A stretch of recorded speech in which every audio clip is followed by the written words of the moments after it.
लग सकती है। नई नियमावली पर मुहर लगने की संभावना है। आज दोपहर 2 बजे कैबिनेट की बैठक होगी। 7वें चरण की शिक्षक बहाली शुरू हो सकती है। बड़ी खबर निकल करके सामने आ रही है। सभी विभागों ने नियमावली पर सहमति दे दी है। नई नियमावली से 3 लाख पद भरे जाएंगे। लंबे समय से यह मांग की जा रही है। रजनीश हमारे साथ जुड़े हुए। रजनीश, 7वें चरण की शिक्षक बहाली पर जो मुहर लगने की संभावना है वो लगातार बढ़ती जा रही है।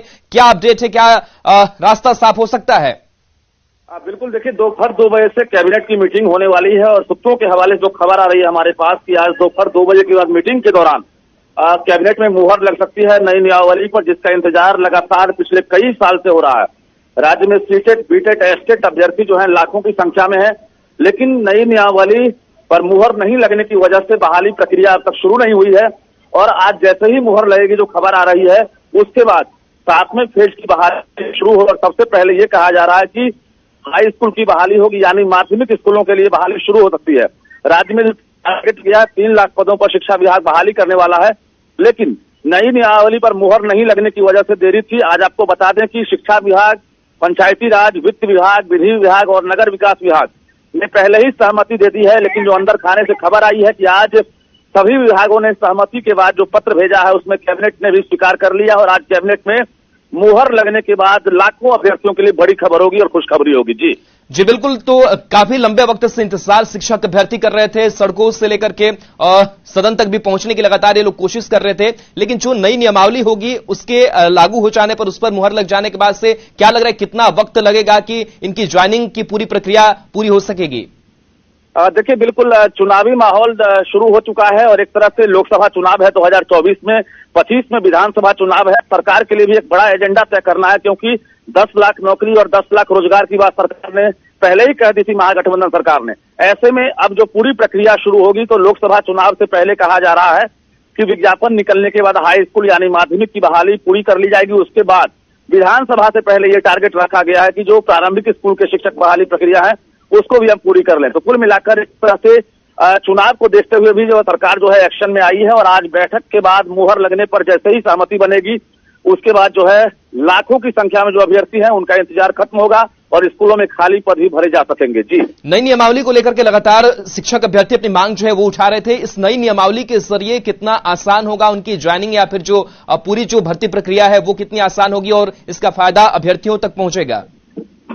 देखिए, पहले जो प्रक्रिया थी, ग्राम पंचायत में मुखिया होते थे, उसके साथ साथ पंचायत सचिव होते थे, उसके बाद जो है प्रखंड अध्यक्ष होते थे। तमाम लोगों की जो जवाबदेही थी, अब एक तरह से अब उनको शिथिल कर दिया गया है। अब एक तरह से जिला को ये अधिकार दिया गया है नई नियमावली में, और अब शिक्षा विभाग को मॉनिटरिंग करेगा। और कुल मिलाकर ये कहें सेंट्रलाइज तरीके से अब जो है जो अभ्यर्थी हैं वो आवेदन कर सकेंगे, यानी अलग अलग नियोजन इकाई में उन्हें फिजिकली नहीं जाना पड़ेगा, बल्कि एक जगह बैठे वो ऑनलाइन एप्लीकेशन फिलअप कर सकते हैं। और कई तरह की सुविधाएं जो है सरकार देने वाली है, जो नई नियमावली के तहत जो है बहाली होगी उसके बाद ये मिलेगी। जी, जिस नियोजन इकाई और पंचायत स्तर की नियोजन की बात हो रही थी उसमें लगातार धांधली और कई तरीके की जो अनियमितता की खबरें हैं वो लगातार सामने आ रही थी, और कहीं ना कहीं जो शिक्षक अभ्यर्थी थे उनको परेशानियों का सामना भी करना पड़ा था। लेकिन उन सब चीजों से इस सेंट्रलाइज सिस्टम को अब अलग कर दिया गया है।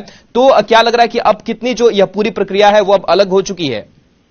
देखिए, बिल्कुल ट्रांसपेरेंसी लाने के लिए ही पूरे सिस्टम को सेंट्रलाइज किया गया है, क्योंकि ऑफलाइन मोड में जब बहाली प्रक्रिया चल रही थी उस वक्त कई प्रकार की धांधली हुई।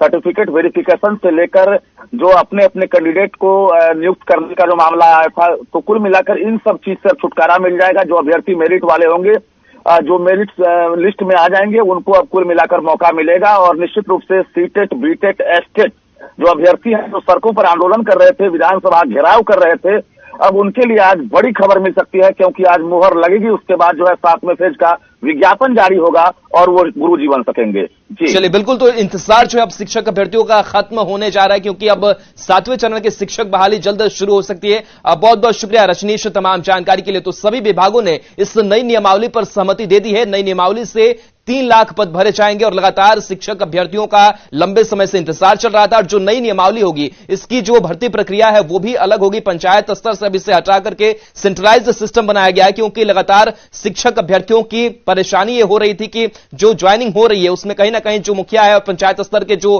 प्रतिनिधि इसमें शामिल हो रहे हैं वो कहीं ना कहीं बड़ी गड़बड़ियां कर रहे हैं। इन तमाम चीजों को लेकर के एक सवाल कई उठ रहे थे, लेकिन अब लंबे समय से जो मांग चल रही थी उस मांग पर आज माना जा रहा है कि नई नियमावली पर कैबिनेट की जो मुहर है वो लग सकती है। तो 2 बजे का इंतजार है और दोपहर 2 बजे कैबिनेट की बैठक है और इस कैबिनेट की बैठक से बड़ी खुशखबरी निकल करके शिक्षक अभ्यर्थियों के लिए सामने आएगी। 7वें चरण की शिक्षक बहाली पर मुहर लगेगी।